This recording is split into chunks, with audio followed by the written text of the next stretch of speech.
Good evening everyone. चलिए start करते हैं अपने आज के लेक्चर को। कल नया चैप्टर स्टार्ट हुआ था हमारा dissolution of partnership firm. Foundation सारी मैंने रेडी कर दी थी, ऑल्दो ये भी मैंने एक्सप्लेन कर दिया था कि उसका बहुत ज़्यादा पेपर से लेना देना नहीं है, लेकिन इनडायरेक्टली बहुत सपोर्ट करता है। हर चीज़ जब हम क्वेश्चन को करेंगे तो माइंड में जब तक यही चीज़ क्लियर नहीं होगी कि बेसिकली डिसोल्यूशन ऑफ फर्म क्या है, डिसोल्यूशन ऑफ पार्टनरशिप क्या है और क्या क्या स्पेशल चीज़ें उसके अंदर आती हैं, तो जब तक हम आगे बढ़ना हमारा बेकार है। ऑल्दो डायरेक्टली लिंक नहीं है। आज से जो हम लोग स्टार्ट करने वाले हैं, ठीक है, तो उसे आप एक तरीके से फर्स्ट लेक्चर भी मान सकते हैं। उसका डायरेक्टली लिंक होने वाला है जो हम आगे क्वेश्चन करेंगे। तो ये तो आप समझ ही चुके हैं कि डिसोल्यूशन ऑफ पार्टनरशिप फर्म में फर्म के जो बिजनेस हैं कंप्लीटली शट डाउन होने वाले हैं, यानी कि अब बिजनेस का कोई एग्जिस्टेंस रहेगा नहीं और सारी लाइबिलिटीज का रिपेमेंट होगा, सारी एसेट्स सोल्ड आउट की जाएंगी। तो इस तरीके से चीजें होनी। तो सबसे पहले इंपॉर्टेंट बात ये है कि हमें कौन कौन से अकाउंट प्रिपेयर करने पड़ेंगे। जैसे वहां पर अगर आपको पता है तो चाहे आप बात करें चेंज इन पीएसआर की, चाहे आप बात करें एडमिशन की, चाहे आप बात करें रिटायरमेंट की, चाहे आप बात करें डेथ की, जो कि रिकंस्टिट्यूशन ऑफ फर्म कहते थे हम थे, या डिसोल्यूशन ऑफ पार्टनरशिप भी कह सकते हैं। तो वहां रिवैल्यूएशन अकाउंट बनता था, यहाँ बनेगा रियलाइजेशन अकाउंट। यहाँ बनेगा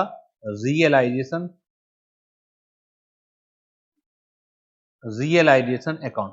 कैसे बनेगा, चेंज है तरीका, वो मैं डिस्कस करूंगा। दूसरी जो चीज बननी है यहाँ पर वो बननी है पार्टनर्स लोन अकाउंट, अलग से बनेंगे पार्टनर्स लोन अकाउंट, अलग से बनेंगे। तीसरी चीज जो होनी है यहाँ पर वो पार्टनर्स कैपिटल अकाउंट, अलग बनेंगे। वहां पे भी बनते थे, यहाँ पर भी बनेंगे। और जो चौथी चीज होनी है वो है मेन जो इसका है बैंक अकाउंट या कैश अकाउंट आपका बनेगा। ठीक है, इसके अलावा भी कुछ और अकाउंट बन सकते हैं, कुछ अगर हमें हिडन इंफॉर्मेशन निकालनी है या क्वेश्चन में अदरवाइज चीजें दे रखी हैं, लेकिन मेन ये तो अकाउंट बनेंगे ही बनेंगे। और बैलेंस शीट का कोई मुद्दा उठता ही नहीं है कि बैलेंस शीट आपको बनानी पड़ेगी, क्योंकि business is no longer in existence. Business खत्म हो चुका है, सारी एसेट सेल हो चुकी हैं, सारी लाइबिलिटीज का पेमेंट हो चुका है और हमने लोन को भी डिस्पोज ऑफ कर दिया है पार्टनर्स के, या कैपिटल को भी डिस्पोज ऑफ कर दिया है। तो कल हमने डिस्कस यही किए थी चीजें कि उनका हियरार्की क्या होगी। ठीक है ना, कि सबसे पहले आपको एक्सटर्नल लाइबिलिटीज का रीपेमेंट करना पड़ेगा, उसके बाद पार्टनर्स लोन का रीपेमेंट होगा कैपिटल से पहले, देर आफ्टर पार्टनर की कैपिटल अकाउंट का रिपेमेंट होगा, और स्टिल अभी भी कुछ बच जाता है जो जिसे हम सरप्लस कहते हैं, तो वो उनके प्रॉफिट शेयरिंग रेशियो में डिस्ट्रीब्यूट होगा। तो यहां तक कोई डाउट हो तो मुझे बता दीजिए। पूरा पहले मैं बेस क्लियर करूंगा, आगे के क्वेश्चन बहुत फटाफट होते चले जाएंगे। मैं बेस में जरूर आपके 2-3 दिन लूंगा, क्योंकि जैसे मैं पहले भी बता चुका हूँ ये चैप्टर थोड़ा सा टेक्निकल है और वो ज्यादा फंडामेंटल है। ठीक है ना, अगर आपके फंडामेंटल मजबूत होंगे तो इस चैप्टर को बहुत आराम से कर लेंगे। अगर आप क्रैम करके करना चाहेंगे तो वो उस समय इजी लगेगा, क्योंकि अभी मैं कोई चीज क्रैम करा रहा हूँ आपको, तो साथ के साथ क्वेश्चन में पुट कर रहा हूँ, और बच्चे को ये एहसास भी नहीं होता कि बाद में क्या वो क्रैम की भी बातें याद रख भी पाएंगे या नहीं रख पाएंगे। स्टूडेंट की सबसे बड़ी जो कमजोरी है वो लिंक नहीं कर पाता, रिलेट नहीं कर पाता, उसे बस प्रेजेंट में जीना होता है कि मैंने कोई एक रूल बना दिया और उस रूल को इस्तेमाल कर दिया, लेकिन जब बाद में उसी जैसे कोई क्वेश्चन आएंगे तो वो यही नहीं पहचान पाएगा वो रूल लगना कहाँ है। तो हम रूल के ऊपर कुछ काम ही नहीं करेंगे, हमें क्यों ही टेंशन पालनी। हम बिल्कुल फंडामेंटल पर काम करेंगे, जर्नल एंट्री बनाना मैं आपको सिखाऊंगा हर सिचुएशन की, और आराम से चैप्टर हो जाएगा। तो अकाउंटिंग प्रोसीजर की अगर बात करें तो रियलाइजेशन अकाउंट बनना है, कैसे बनना है वो मेरा काम है सिखाना। Loan by firm to partner या loan by partner to the firm, partner loan account बनेंगे। ये लोन फर्म पार्टनर को भी दे सकती है और पार्टनर फर्म को भी दे सकता है। पार्टनर कैपिटल अकाउंट बनेगा, कैश एंड बैंक अकाउंट आपका बनेगा। ठीक है, मेन इसमें सबसे इंपॉर्टेंट जो है वो रियलाइजेशन अकाउंट बनाना है। तो सबसे पहले मैं आपको रियलाइजेशन अकाउंट ही बनाना सिखा रहा हूं और बिल्कुल फंडामेंटल से सिखाऊंगा। रियलाइजेशन अकाउंट रटने के लिए मैंने थ्योरी नीचे दे रखी है कि रियलाइजेशन अकाउंट के डेबिट में क्या आता है, क्रेडिट में क्या आता है। रटने की जरूरत नहीं है, ये उन लोगों के लिए है जो लोग दिमाग नहीं लगाना चाहते, बस वो आज में जीना चाहते हैं, तो उनके लिए भी मैंने पूरे इंतजाम कर रखे हैं।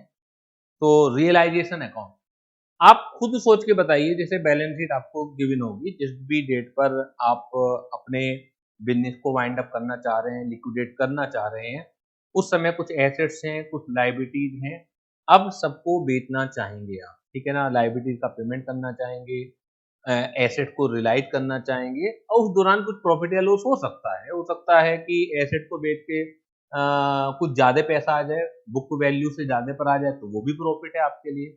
इसी तरह से लायबिलिटीज को कुछ कम पेमेंट करना पड़े, आपने गिड़गिड़ाना शुरू कर अपने क्रेडिटर के सामने थोड़ा सा धमकी देना स्टार्ट किया, भैया देख ले इतना देना चाहे ले ले, नहीं तो ये भी नहीं मिलेगा, जो बिगाड़ना है बिगाड़ लो।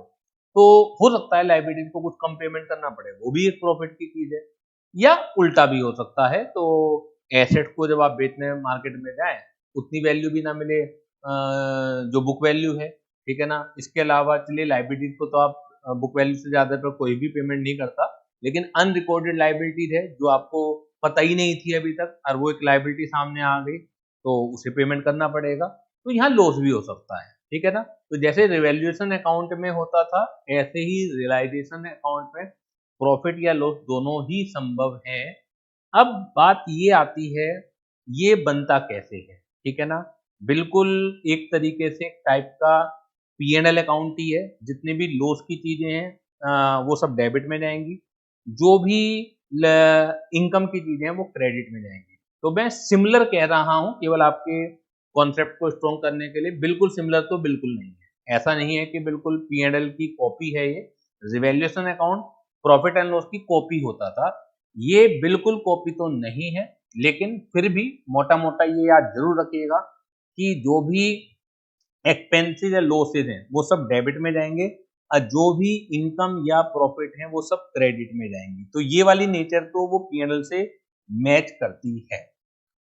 अब बात पते की, देखिए सबसे पहले जितने भी एसेट या लायबिलिटीज हैं उन्हें हमें रियलाइजेशन अकाउंट में ट्रांसफर करके उनके बैलेंस को क्लोज करना। सबसे इंपॉर्टेंट बात इसमें ये आएगी, आप जब बिजनेस कोई करते हैं, आप अलग अलग नाम से रियल अकाउंट को, पर्सनल अकाउंट को रखते हैं।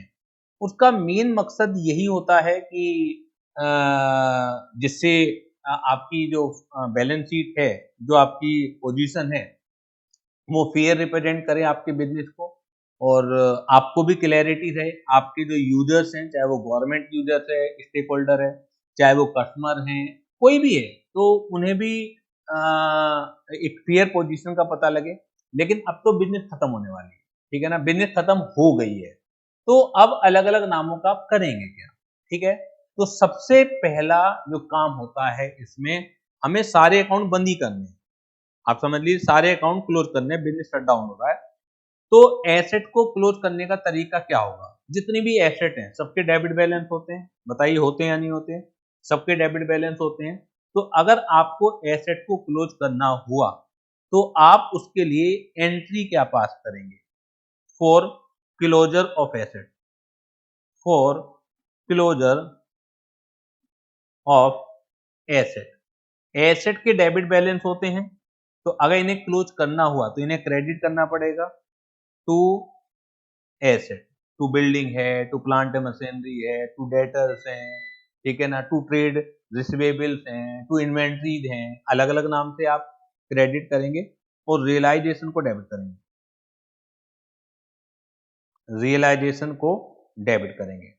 इस एंट्री में कोई भी प्रॉब्लम हो तो मुझे बताइएगा कि जितने भी एसेट के बैलेंस हैं अदर देन फिक्टिशियस एसेट, वो मैंने लिखा हुआ भी है, यहाँ पे बता भी रहा हूं, other than fictitious asset. Fictitious asset का मतलब क्या होता है, जैसे एडवर्टाइजमेंट सस्पेंस का डेबिट बैलेंस है, कुछ मिलना थोड़ी है इससे। इसके अलावा प्रॉफिट एंड लॉस का डेबिट बैलेंस है, सब फिक्टिशियस है। मैं इंटेंजिबल एसेट तो ही ट्रांसफर करनी है, जैसे गुडविल है ही ट्रांसफर करनी है आपको, वो फिक्टिशियस नहीं है, वो रियल एसेट है। और गुडविल बैलेंस शीट में तभी आ रही होगी जब आपने परचेज की हुई होगी, तो वो एक रियल एसेट है, फिक्टिशियस नहीं है। तो अदर देन फिक्टिशियस एसेट को, इसके अलावा फिक्टिशियस एसेट ट्रांसफर नहीं करनी, इसके अलावा कैश का बैलेंस ट्रांसफर नहीं करना, और बैंक का बैलेंस आपको ट्रांसफर नहीं करना है।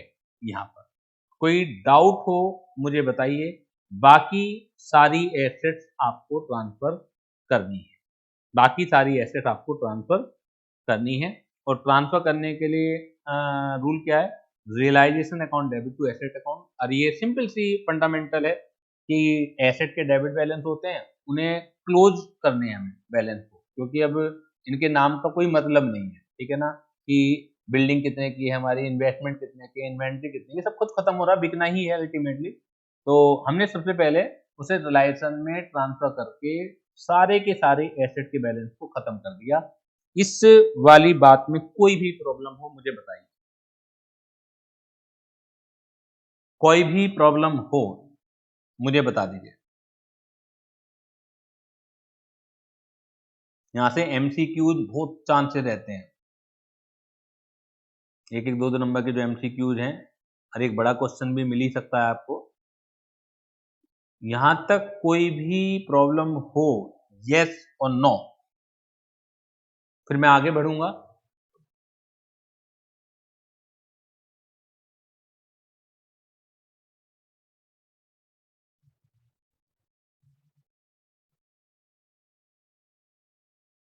बेटा यस और नो,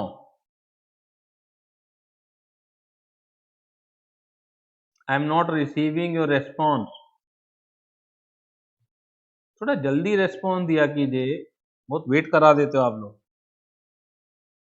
चलिए, इसी तरीके से फॉर क्लोजर ऑफ लाइबिलिटीज क्या आएगा, ये तो फॉर क्लोजर ऑफ एसेट्स हो गया। अगर हम क्लोजर ऑफ लाइबिलिटीज की बात करें, लाइबिलिटीज के बैलेंस कैसे होते हैं जल्दी बताइएगा, क्रेडिट होते हैं। तो लाइबिलिटीज कैसे होंगी, तो यहां पर डेबिट हो जाएंगी, liability account debit to realisation account. इस एंट्री में कोई भी प्रॉब्लम हो तो मुझे बताइएगा, क्या क्या ट्रांसफर करना है, क्या क्या नहीं करना। अभी कुछ चीजें आएंगी, जैसे मैंने एसेट में बता दिया, other than fictitious asset, other than cash, other than bank, और भी लिस्ट में से पूरी करा दूंगा आपको, समय के साथ साथ लॉजिक बताऊंगा मैं आपको। ऐसा नहीं है कि सिर्फ रटना ही है, ठीक है ना, कैश क्यों नहीं ट्रांसफर करते, फिक्टिशियस एसेट क्यों नहीं ट्रांसफर करते, हर चीज का लॉजिक बताऊंगा। ऐसी एक दो आइटम और हैं जो हम ट्रांसफर नहीं करते हैं, तो वो धीरे धीरे करके आगे बढ़ेंगे। लिस्ट पूरी नहीं करा रहा मैं, लिस्ट अगर पूरी करा दूंगा तो वो क्या हो जाएगा, बिल्कुल रोट लर्निंग हो जाएगा कि जी ये ट्रांसफर नहीं करना है, ये ट्रांसफर करना है। और फिर कहीं आगे कुछ कॉम्प्लेक्स चीजें आएंगी तो आप भूल जाओगे, ठीक है ना। जब तक आपको किसी भी चीज का ये नहीं पता होगा व्हाई, तो व्हाई पता करना बेहद इंपॉर्टेंट है, ठीक है। दूसरी चीज, आप में से कुछ बच्चे अभी से सीए की भी तैयारी कर रहे हैं, तो वहां पर नॉर्मली जो मेंटर्स हैं वो लोग बता देते हैं कि जो 12th में पढ़ा सब गलत पढ़ा है आपने, सब भूल जाइए। ऐसा कुछ नहीं है, ठीक है ना। सीए के बैचेज हम लोग भी लेते हैं, और मेन वही है हमारे जो कोर वर्क है, तो ऐसा कुछ भी नहीं है। मैं जहां पर कुछ चेंज होगा मैं यहाँ पर बता दूंगा तुम्हें, ना पूरी तरह से वहां हम सही करते हैं, ना पूरी तरह से यहाँ पर ठीक करते हैं। अगर कोई कहता है कि वहां ठीक करते हैं, वो भी गलत है, ठीक है ना। तो आपको चीजें मालूम होनी चाहिए, कि यहाँ पर अगर कोई चीज है चेंज और वहां पे कोई चीज है, 99% चीजें सब सेम है, ठीक है ना। एक आध परसेंट चीजें हैं जो चेंजेज हैं, एजम्पशन चेंज है बेसिकली, तो रियलिटी चेंज नहीं है। और ये सब चीजें रियल लाइफ में फर्क नहीं डालती, तो मैं बता दूंगा कि कहाँ चेंज आएगा, तो वो आपको वहां पर वैसे कर लेना, वहां पर वो एजम्पशन मानी जा रही है, यहाँ पर ये एजम्पशन मानी जा रही है। तो एजम्पशन ना यहाँ पर पूरी तरह से हम यहाँ ठीक कह सकते, ना वहां पर पूरी तरह ठीक कह सकते हैं, ठीक है। तो यहाँ पर कोई भी डाउट हो मुझे बताइए कि क्लोजर ऑफ लायबिलिटीज के लिए liabilities account debit to realisation account, इससे क्लोज हो जाएगा या नहीं हो जाएगा आपका। इन दो एंट्रीज में तो कोई भी दिक्कत नहीं है। ये दो एंट्री बनते ही मुझे बताइए, अब एसेट नाम की कोई चीज आपके पास है क्या, लायबिलिटीज नाम की कोई चीज आपके पास है क्या। अगर बिल्डिंग थी, आपने बना दिया reliance account debit to building, building खत्म। अकाउंट्स में फिजिकल बिल्डिंग है आपके पास, फिजिकल इन्वेंट्री है, फिजिकल प्लांट मशीनरी है, लेकिन अकाउंट्स में कहाँ है आपके पास। जैसे ही आपने एसेट को ट्रांसफर किया realisation account debit to various asset, it means अब आपके पास अकाउंटेंसी पॉइंट ऑफ व्यू से कोई एसेट एग्जिस्ट नहीं करती है। इसी तरीके से जब आपने एक एंट्री बनाई liabilities account debit to realisation account, तो अब आपके पास अकाउंटिंग पॉइंट ऑफ व्यू से कोई भी लायबिलिटीज एग्जिस्ट नहीं करती है। इन फंडामेंटल को समझिए, हम सारे अकाउंट को खत्म कर रहे हैं, जो नहीं होंगे वो मैं बताऊंगा, जैसे कैश और बैंक को ट्रांसफर नहीं करना, फिक्टिशियस एसेट को नहीं करना, फॉर द टाइम बिंग इतना आप ध्यान रखिए, इन दो चीजों को ट्रांसफर नहीं करना है आपको। अब एक दो चीजें और देखिए, जब आप रिवैल्यूएशन अकाउंट बनाते हैं, ठीक है, एक होता है डेटर या क्रेडिट रिसीवेबल कह लें, इसमें से बैलेंस शीट में आप क्या करके दिखाते हैं, प्रोविजन फॉर बैड डेट्स अलग घटा के दिखलाते हैं। माना एग्जाम्पल के तौर पर 1 लाख रुपए के डेटर थे, 5,000 रुपए का प्रोविजन था, तो आउटर कॉलम में 95,000 आप शो करते हैं। ये एक तरीका है। अब मुझे बताइए कि जब डेटर्स को क्लोज करेंगे, रिलायसन अकाउंट बनाएंगे, तो रिलायसन अकाउंट डेबिट टू डेटर्स आप बनाएंगे, तो कितने अमाउंट से एंट्री पास करेंगे, कितने अमाउंट से एंट्री पास करेंगे, सोच के बताइए।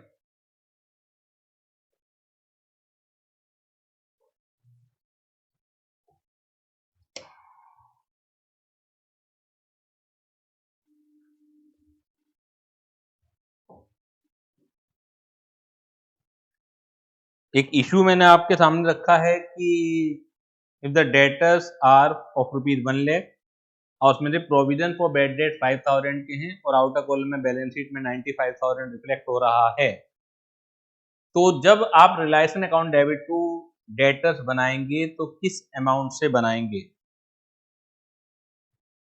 जवाब आने स्टार्ट हो गए हैं। आर्यन कह रहा है 95,000 से, बाकी बच्चे भी बताएं कितने अमाउंट से आप बनाएंगे।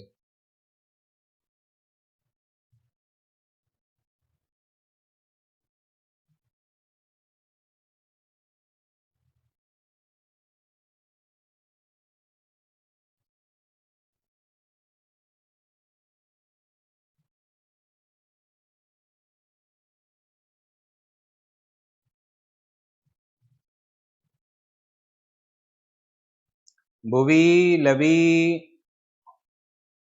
Do it fast.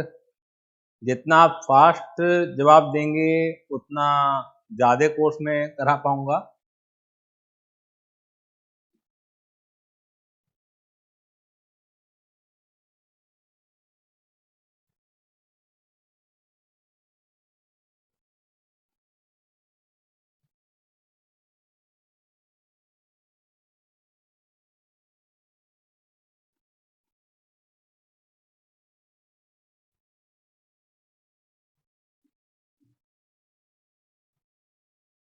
देखिए, अगर वन वे कम्युनिकेशन रखनी है तो पढ़ाने का कोई फायदा नहीं है,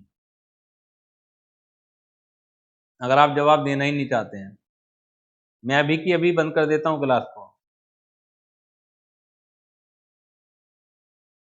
जवाब देने में कोई दिक्कत है क्या? ज्यादा ज्यादा गलत ही तो होगा।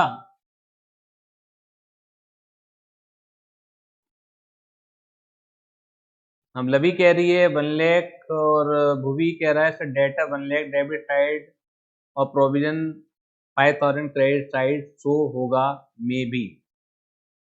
तो लवी ने भी 1 ही लाख कहा है तो शायद उसका भी यही ओपिनियन हो।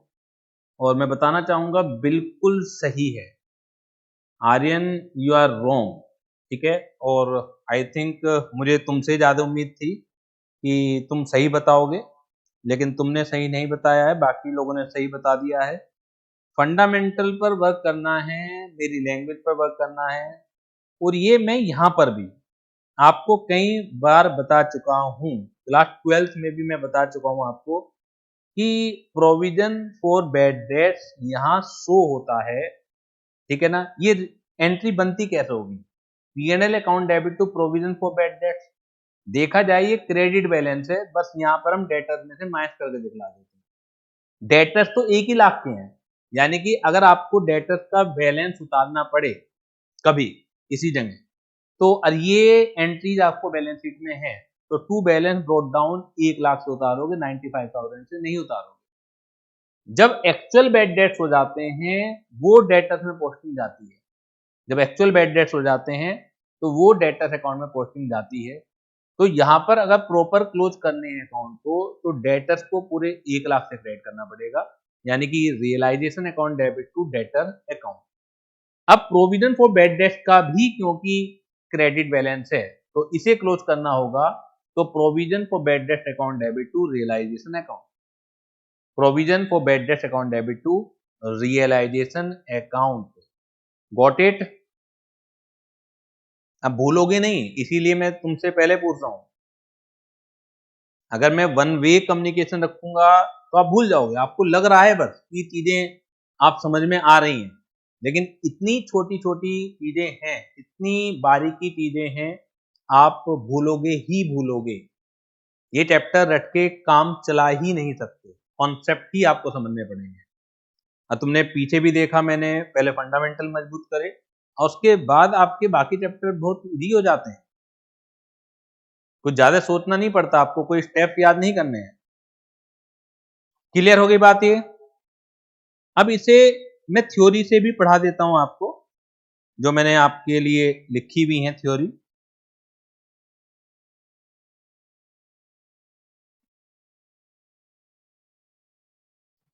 समझा मैंने दिया ही है। Accounting procedure on dissolution of firm to properly close the books of the firm when it is dissolved, the following accounts are opened and used in this order. Realization account. This account is used to sell the firm's asset and pay of liabilities.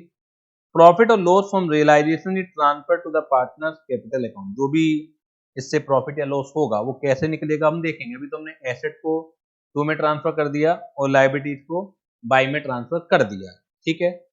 कैसे profit या loss होगा वो हम देखेंगे। How to prepare realisation account, transfer of asset. तो इसके लिए क्या करेंगे, all asset except cash, except bank, except fictitious debit है। याद करने की जरूरत नहीं है। मैंने कहा कि एसेट के बैलेंस डेबिट होते हैं, तो जब आप एंट्री की बात करेंगे, एंट्री किसी भी ट्रांजैक्शन की जब आप बनाते हो वो बिल्कुल फंडामेंटल है। अब पूरा अकाउंट बस जर्नल एंट्री पर ही टिका हुआ है। तो याद करने की क्या जरूरत है कि एसेट को डेबिट साइड में हम करते हैं, लायबिलिटी को क्रेडिट साइड में करते हैं। फिलहाल आपका रिलेशन बन भी जाएगा, लेकिन अटकेंगे जरूर अगर आपके फंडामेंटल क्लियर नहीं है, ठीक है ना कहीं अटक जाएंगे। चलो ये काम तो हो जाता है, तो आराम से समझ में आ गया डेबिट में क्यों होगा। ट्रांसफर ऑफ लायबिलिटी, जितनी भी एक्सटर्नल लायबिलिटीज हैं वो क्रेडिट साइड में रिकॉर्ड होंगी। और वो मैंने बता ही दिया कि लायबिलिटी डेबिट होती है, रिलायसन क्रेडिट होता है, क्योंकि लायबिलिटीज को हमें क्लोज करना है अकाउंट। क्लोज करने का तरीका अकाउंट्स के अंदर एक ही है, जो चीज डेबिट है उसे क्रेडिट कर दीजिए, जो चीज क्रेडिट है उसे डेबिट कर दीजिए। अभी सीएल को मत देखिए, ठीक है। Closing reserve account on dissolution का क्या होगा? When a partnership firm is dissolved, some accounts are directly closed by transferring their balance to the credit side of the realization account. कुछ रिजर्व होते हैं जो आपको डायरेक्टली क्लोज करने हैं। रिजर्व के बैलेंस क्रेडिट होंगे, एक तरह से वो लाइबिलिटीज है, फिक्टिशियस लाइबिलिटीज कह दीजिए, ठीक है ना, किसी को देनी नहीं है कैश में। जैसे फिक्टिशियस एसेट होती हैं ऐसी फिक्टिशियस लाइबिलिटीज होती है। प्रोविजन फॉर डाउटफुल डेट, ये किसी को देना थोड़ी है। हाँ, डेटर से आपको कम मिलेगा, बस इतनी सी तो बात है। मैंने एग्जाम्पल लिया कि 1 लाख रुपए के डेटर है, 5,000 रुपए की प्रोविजन है, और अगर ये बात सच होती है तो डेटर से 1 लाख नहीं मिलेगा, 95,000 मिलेगा, लेकिन प्रोविजन फॉर डाउटफुल डेट का देना थोड़ी है किसी को। तो ये हमें जो रिजर्व हैं वो रिलायंस के बाई में ट्रांसफर करने हैं। सारे के सारे रिजर्व की बात नहीं कर रहा हूं मैं। नो फर्दर एडजस्टमेंट और treatment is required for these item. These accounts are closed directly. Provision for doubtful debt, repair and renewal reserve, provision for depreciation और इन्वेस्टमेंट फ्लक्चुएशन रिजर्व या फंड। एक एक पॉइंट को ध्यान से समझना है और जो बारीकी होगी मैं सब बताऊंगा। फिक्टिशियस एसेट है, फिक्टिशियस एसेट लाइक पीएनएल का डेबिट बैलेंस, लाइक एडवर्टाइजमेंट का सस्पेंस का डेबिट बैलेंस, वो रियलाइजेशन में नहीं जा रहा है, वो रियलाइजेशन में नहीं जा रहा है। लेकिन जो फिक्टिशियस रिजर्व हैं वो रियलाइजेशन में ही जाके समाप्त हो रहे हैं। तो एक अंतर ये है, ठीक है ना। फिक्टिशियस जितनी भी एसेट्स हैं वो रियलाइजेशन में नहीं जा रही हैं, लेकिन फिक्टिशियस जो लाइबिलिटी, जो रिजर्व के नाम से लाइबिलिटी है, वो डायरेक्टली कहां जा रही है आपके, वो ट्रांसफर होके रियलाइजेशन में समाप्त हो रही है। अब आप सोचिए जैसे जनरल रिजर्व है वो रियलाइजेशन में नहीं जाएगा, इस बात को समझ लीजिएगा। ऐसे रिजर्व जाएंगे जो किसी एसेट के अगेंस्ट बने हुए हैं, जैसे इन्वेस्टमेंट फ्लक्चुएशन रिजर्व। आप पहले चेन इन पीएसआर में भी बहुत हमने ट्रीटमेंट उसका कराया, और वही ट्रीटमेंट फिर admission of partner, retirement of partner, death of the partner, जहां जहां पे भी इन्वेस्टमेंट फ्लक्चुएशन रिजर्व आ जाता था।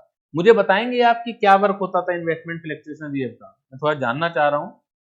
लवी, एक बार कनेक्ट करो और मुझे बताओ कि इन्वेस्टमेंट फ्लक्चुएशन रिजर्व का क्या काम होता था, किस तरीके से वर्क करता था, और बाकी भी जवाब तैयार रखिएगा।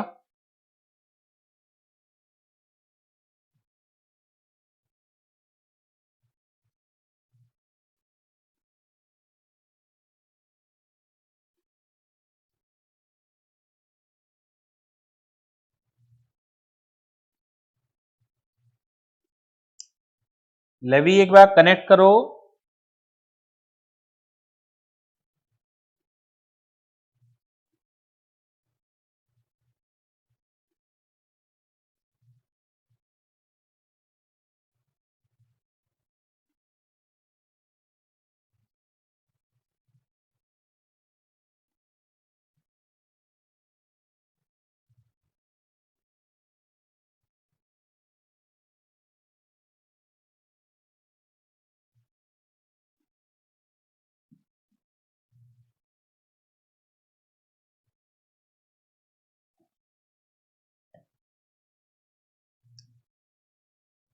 आर्यन,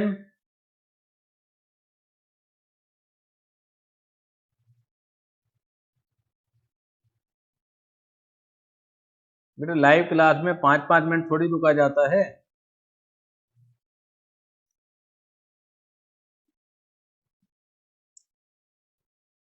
लाइव क्लास का फायदा यही है कि जैसे आप फेस टू फेस बैठे हैं उसी तरीके से पढ़ने में मजा आता है। डायरेक्ट कनेक्ट करें। आर्यन,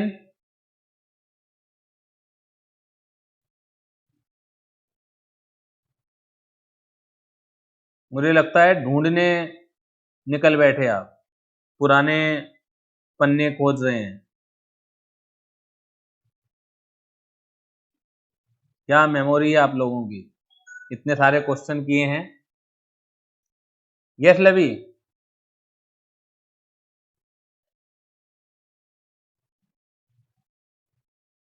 बोलिए। इन्वेस्टमेंट फ्लक्चुएशन फंड को मुझे बताइए कुछ एग्जाम्पल देके। जैसे मैं समझाता हूं तो आज आप टीचर बनिए और मैं स्टूडेंट हूं, कुछ एक एग्जाम्पल लीजिए कि सर अगर ऐसा होगा तो ये करेंगे, ऐसा होगा तो ये करेंगे।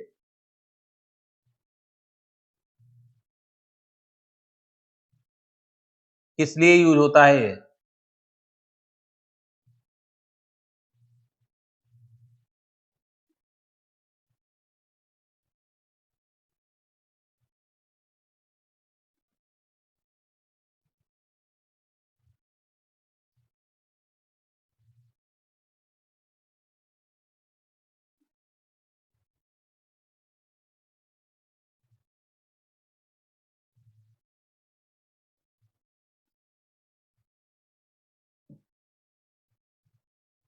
बेटा तुम्हारी तो आवाज ही चली गई, मुझे लगता है, ऐसा मत करो।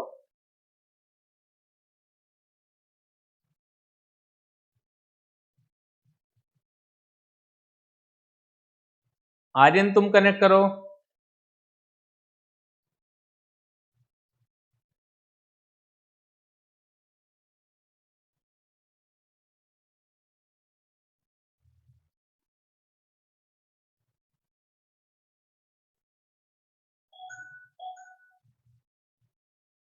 बताओ, इन्वेस्टमेंट फ्लेक्चुएशन फंड। मैं अभी रिलायसन की बात ही नहीं कर रहा बेटा।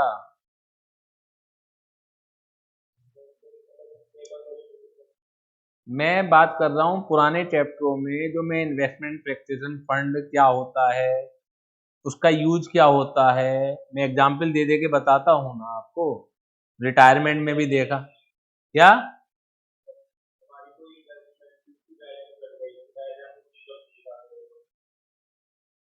हाँ, इस तरह से बताना है आपको।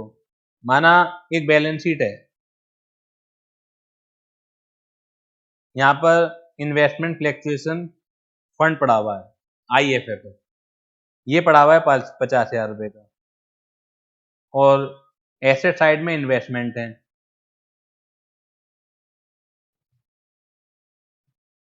वो 2 लाख के पड़े हुए हैं। ठीक है, अब एडमिशन का केस है, रिटायरमेंट का केस है, किसी भी चीज का भी केस है, वहां रिवैल्यूएशन अकाउंट जब बनाते हैं, माना वो कहते हैं कि मार्केट वैल्यू इन्वेस्टमेंट की वो 1,90,000 रुपए है, तो क्या करते हो आप?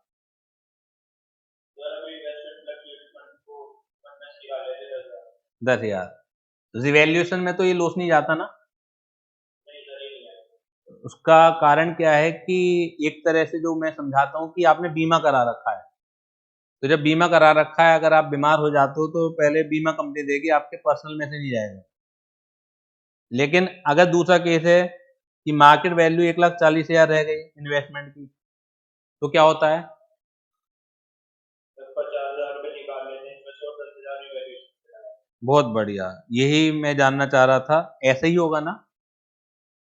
और अगर मार्केट वैल्यू आपकी 2,20,000 रुपए है, तो ये तो प्रॉफिट रिवैल्यूएशन में जाएगा, इन्वेस्टमेंट फ्लेक्सिबल फंड का कुछ नहीं होता। ठीक है, पहले केस और तीसरे केस में इन्वेस्टमेंट फ्लेक्चुएशन फंड बचेगा आपके पास, इसमें बचेगा 40,000। हाँ, तीसरे वाले केस में तो पूरा 50,000 ही बचेगा। समझ आ गई बात? तो ये कहाँ चला जाता है?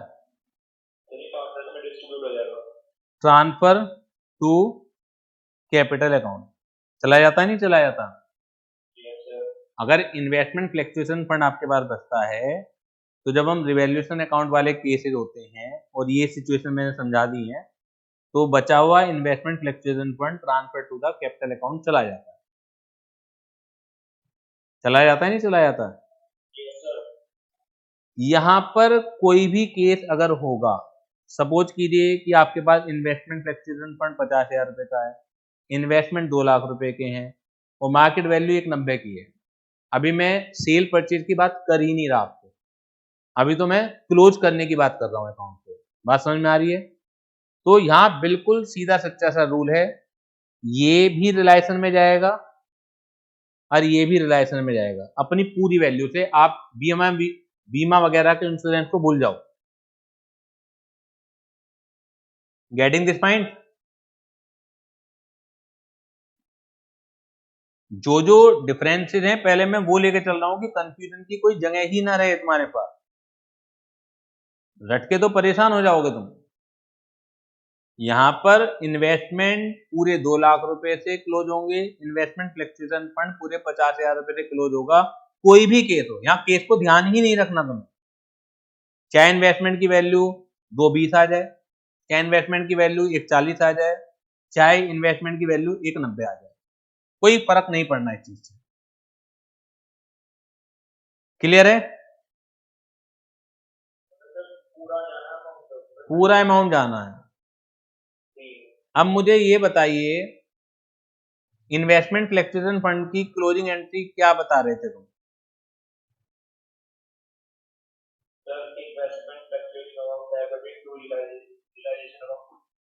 तो रिलायंस में कहा जाएगा ये?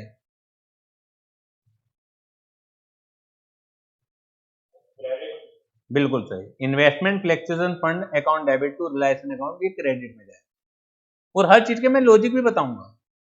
देखिए, पूरी अकाउंटेंसी कॉन्सेप्ट पर टिकी हुई है। ऐसा नहीं है कि जो पुराने हम रिवैल्यूएशन में रूल देखते हैं उससे काम नहीं चलता, उससे भी चल जाता मेरा काम, लेकिन अकाउंटेंसी मैंने तो बनाई नहीं, ठीक है ना? तो हमें फॉलो वो चीज करनी है जो ट्रेडिशन में है। तो ट्रेडिशन में ये है कि पूरे फंड को आपको ट्रांसफर करना है। समझ आ रही बात आपके? क्यों करना है वो भी मैं बता दूंगा। अभी मैं बहुत ज्यादा कंफ्यूज नहीं करना चाहता तुम लोगों को, यहाँ पे 12th क्लास है, बहुत ज्यादा थ्योरी भी नहीं आपको दिमाग में भरी जा सकती, क्योंकि एक लेवल पर जाके वो फिर कंफ्यूजन पैदा करती है। तो वो तो जब हम कंपटीशन की बात करते हैं तो वहां तो बिना उसके काम चल ही नहीं सकता। वहां पे तो क्वेश्चन ही इस तरह के आते हैं, जब तक आपको पूरी थ्योरी क्लियर ना हो, पूरे वाइज क्लियर ना हो कि कोई चीज क्यों हो रही है, तो आप क्वेश्चन को ही आइडेंटिफाई नहीं कर सकते। तो वहां तो केस अलग हो जाता है। समझ आ रही है बात आपके? तो ये बात समझ में आती है। These account are flowed directly, provision for doubtful debt, repair and renewal reserve, provision for depreciation. Provision for depreciation asset में से माइनस करके दिखलाते हैं ना, जैसे प्रोविजन फॉर डाउटफुल डेट होता है, डेटर में से माइनस करके दिखलाते हैं, तो लाइक उसी तरह से प्रोविजन फॉर डेप्रीसिएशन भी होता है।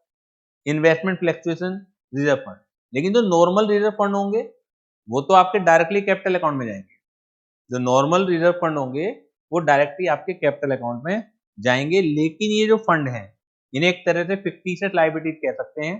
तो fictitious liabilities goes to the reliance account, but fictitious asset not goes to the reliance account. Fictitious asset realisation में नहीं जाती है, फिक्टिशियस लायबिलिटी जरूर रियलाइजेशन में जाती है। कोई डाउट यहां तक?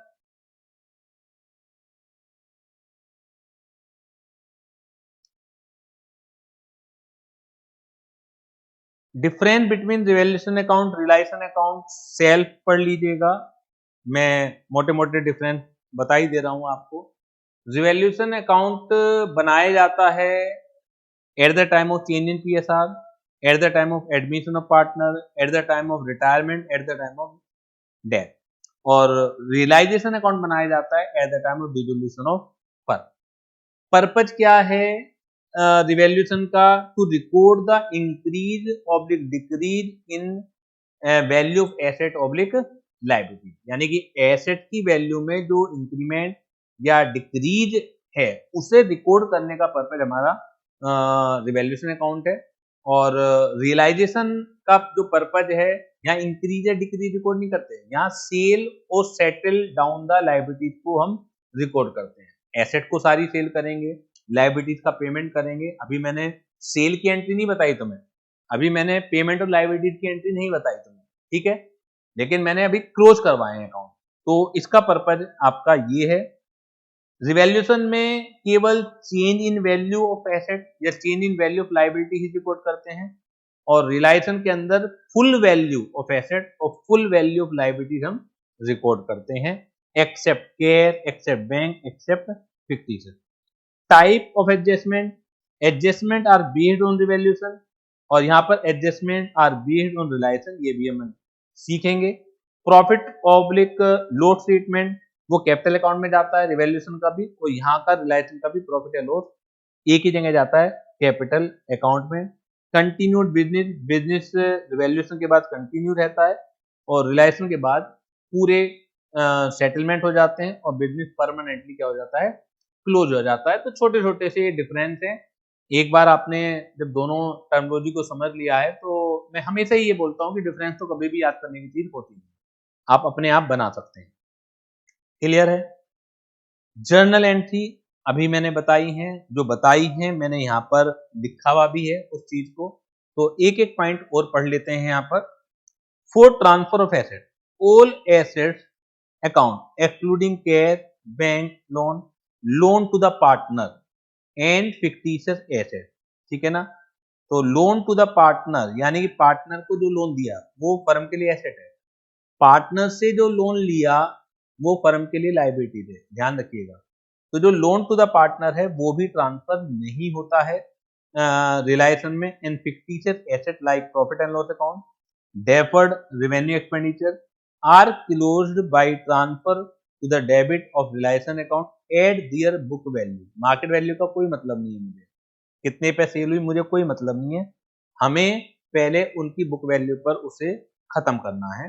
और एंट्री बन जाएगी reliance account debit to asset account individually, to plant and machinery, to inventory, to debtor, to building, to land, अलग अलग बनेगी। अब कुछ इंपॉर्टेंट पॉइंट है, और दो मैंने ये भी समझा दिए हैं। Sundry debtors are transferred at gross value and provision for doubtful debt is transferred to the credit side of realization account along with other liabilities. Similarly, provision for depreciation is transferred to the credit side of realization account. Goodwill एक intangible asset है, fictitious नहीं है, तो goodwill भी other asset की तरह transfer होगी। Goodwill appearing on the asset side of the balance sheet is purchased goodwill. On dissolution of firm, goodwill appearing in balance sheet is treated like any other asset and hence transferred to the debit side of realization account. Next, only those assets which can be converted into cash are transferred to this account. Fictitious assets such as accumulated losses like debit balance of P&L account and deferred revenue expenditure like debit balance of advertisement suspense account are not included in the definition of asset and should not be transferred to the realization account. Such accounts should be transferred to the partner capital account.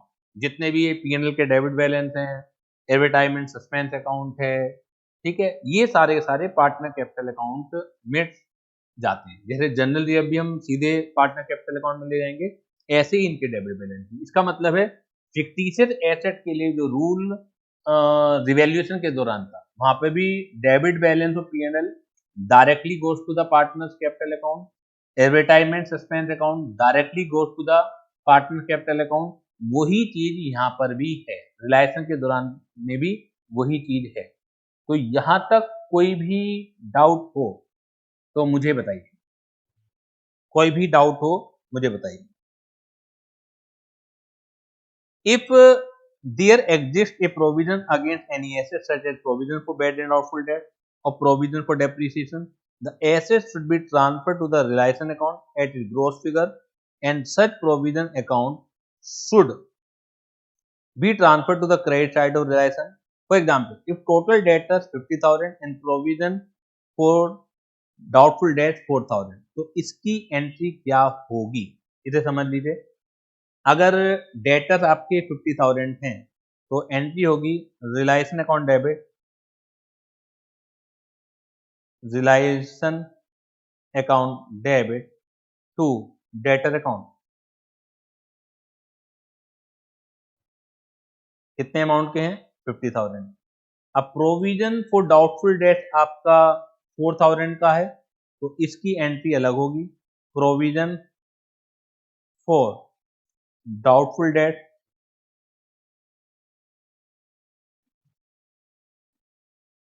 Debit to realisation account.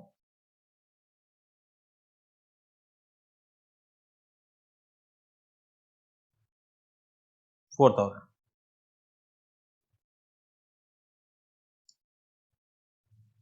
कोई doubt हो बताइए,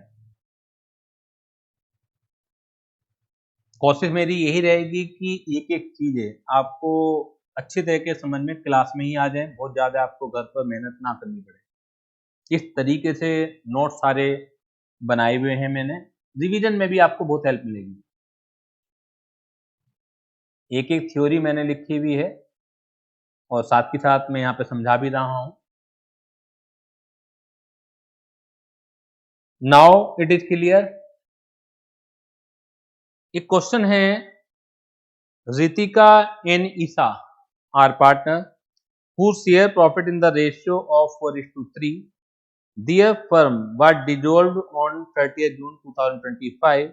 The asset side of the balance sheet show the following items: cash and bank है, stock है, debtors है, less provision for doubtful date 1000, fixed asset है, profit and loss का debit balance है ये, क्योंकि डेबिट साइड बोल रहे हैं ना कि हमने एसेट साइड को इस तरह देखा है।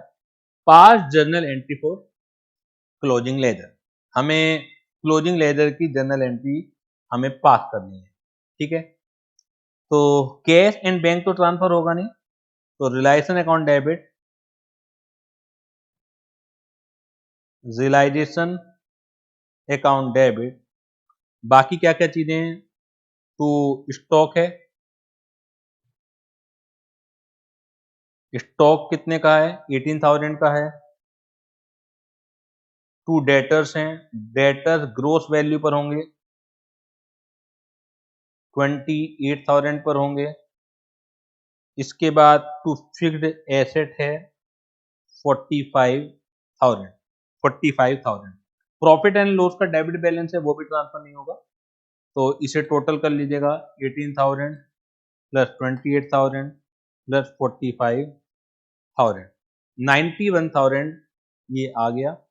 जो provision for depreciation provision for doubtful date है 1000 का, वो अलग से एंट्री बनेगी इसकी, तो मैं यही बना देता हूं, provision for doubtful debt debts account debit to realisation,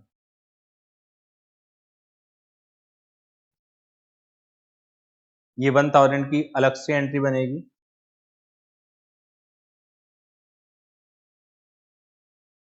ठीक है, और प्रॉफिट एंड लॉस का डेबिट बैलेंस है 6,000 रुपये, ये जाता है सीधे कैपिटल अकाउंट में, तो कैपिटल अकाउंट डेबिट होंगे, प्रॉफिट एंड लॉस का डेबिट बैलेंस क्रेडिट होगा, तो क्लोज तभी होगा ना ये। तो पार्टनर कैपिटल अकाउंट, पार्टनर नाम दिए हुए हैं क्या इसमें, रितिका एनिसा, और 4:3 में है, तो हम एक्चुअल ही लिख देते हैं जब नाम दिए हुए हैं। तो रितिका कैपिटल अकाउंट डेबिट, और आई थिंक ईसा है, इसाज capital account debit to profit and loss account. 4:3 में था और 6,000 का अमाउंट है,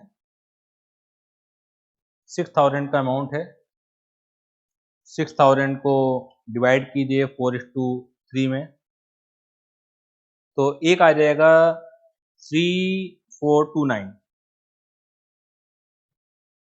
3429,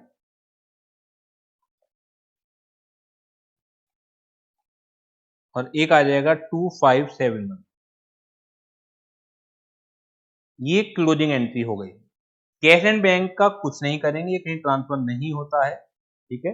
कैश एट बैंक का या कैश अकाउंट कहीं ट्रांसफर नहीं होता है, उसका तो अलग से अकाउंट बनाएंगे, तो मैं उसका यूज बताऊंगा। फिलहाल क्लोजिंग एंट्री मैंने आज आपको एक्सप्लेन की है। किसी को डाउट है क्लोजिंग एंट्री में?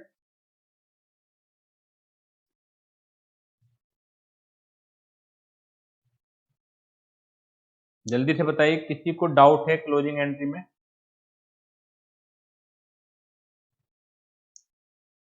ओके, तो दैट्स इट फॉर टुडे, आज के लिए इतना ही काफ़ी है। तो इसे पूरा आप रिवाइज कीजिएगा, थ्योरी मैंने एक एक पॉइंट लिखा हुआ भी है, और जो लिखी हुई बात है उसे पढ़ने से पहले मैं आपको अलग से एक्सप्लेन करता हूँ और फिर नोट से भी आपको एक्सप्लेन कर रहा हूँ। तो अगली क्लास में आने से पहले आपका ये काम ज़रूर है कि पूरी थ्योरी को अच्छी तरह से पढ़ के आइए, ठीक है? लॉजिक सारे मैं आपको एक्सप्लेन करूँगा ही करूँगा। Thank you very much.